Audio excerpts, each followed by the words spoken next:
Vladimir Putin is feeling some of the economic strain associated with his war effort.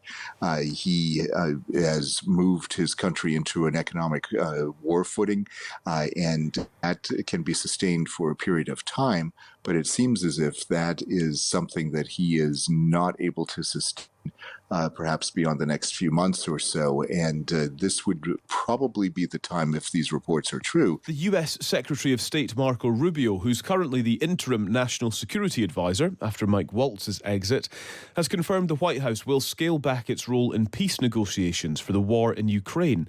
The development comes just days after the signing of that minerals deal between the US and Ukraine. Cedric Leighton is CNN's military analyst and a former US colonel and member of the Joint Staff at the Pentagon.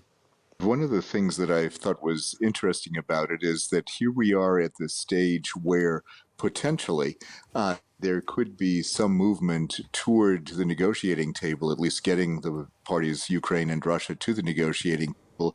And at this point, it seems as if the U.S. administration is backing away from the actual negotiations. That's problematic because at this particular point in time, that's when you make the extra effort in a diplomatic sense and try to, in essence, move the parties at least toward the table, if not toward the actual solution. And it seems like they might be losing an opportunity if they're not careful. Yeah, tell me more about that opportunity. Why is now an opportune moment?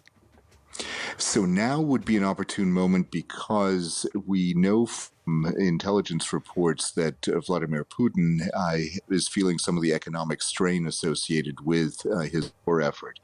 He has moved his country into an economic war footing, and that can be sustained for a period of time. But it seems as if that is something that he is not able to sustain, perhaps beyond the next few months or so. And this would probably be the time, if these reports are true, this would be the time then to actually press that forward and take advantage of that and move Russia to a place where it can actually start negotiating with Ukraine. So that would be one aspect of this being an opportune time. As far as the Ukrainians are concerned, they have been ready, according to what they say, at least they've been ready to go to the negotiating table for quite some time now, and it's certainly in their interest to stop this war as quickly as possible.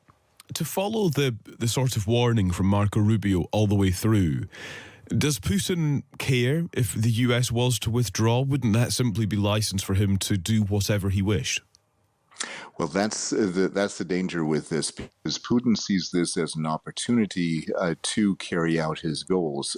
So there are some reports indicating that Putin might settle for a ceasefire at this particular moment in time, but then use it as an opportunity to basically recalibrate, resupply his forces, get them ready for a further offensive move at some time in the future.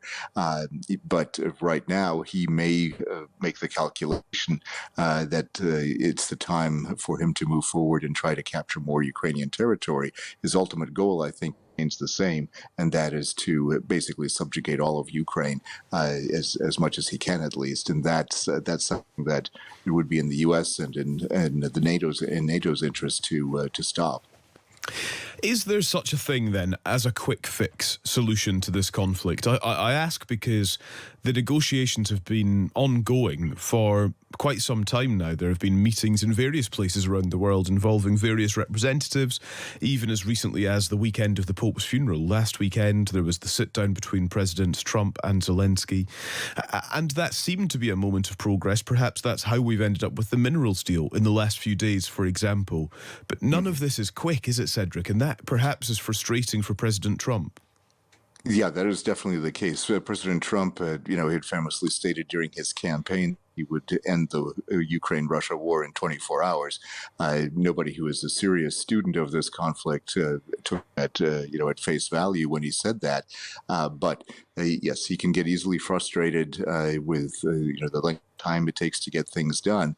The problem with that, of course, is, if you have a short-term approach to something that long-term conflict that basically has roots that go back centuries, it becomes impossible to actually solve something in a quick way. So a quick fix is definitely not in the cards, has been in the cards, never will be in the cards. It's going to take an effort by many parties to get this conflict over with. And that's, I think, the big problem. And patience, of course, is not this administration's strong suit.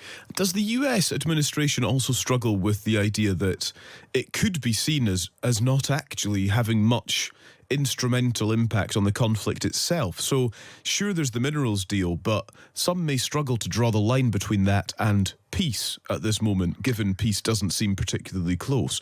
And so this perception could be that the US administration is actually failing. Well, this is one of the things that is very much a possibility, because if there is peace agreement or no ceasefire agreement even, then it would be perceived, I think, internationally as a failure. And there's a danger for, with not pursuing this effort. Cedric Leighton there, former US colonel and member of the Joint Staff for the Pentagon.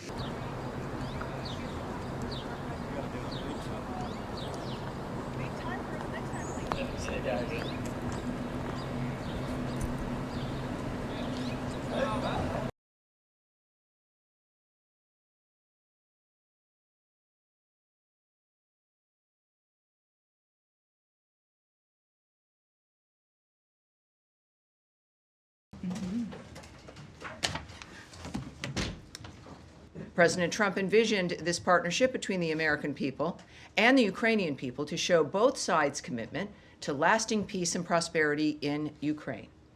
With that in mind, President Trump and Secretary Rubio have identified Ambassador Julie Davis to serve as the chargé d'affaires in Kyiv during this critical moment as we move toward a peace agreement to stop the bloodshed.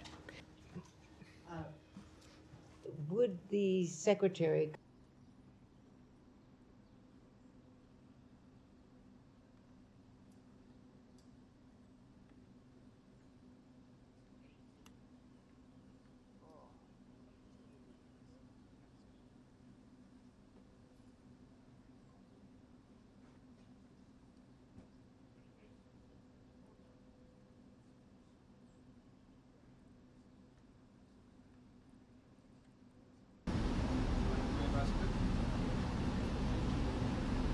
President Trump, sir, today you told Vladimir Putin to stop with the attack. Do you think he'll listen to you? I do, yeah. Do you think there's still a chance for peace?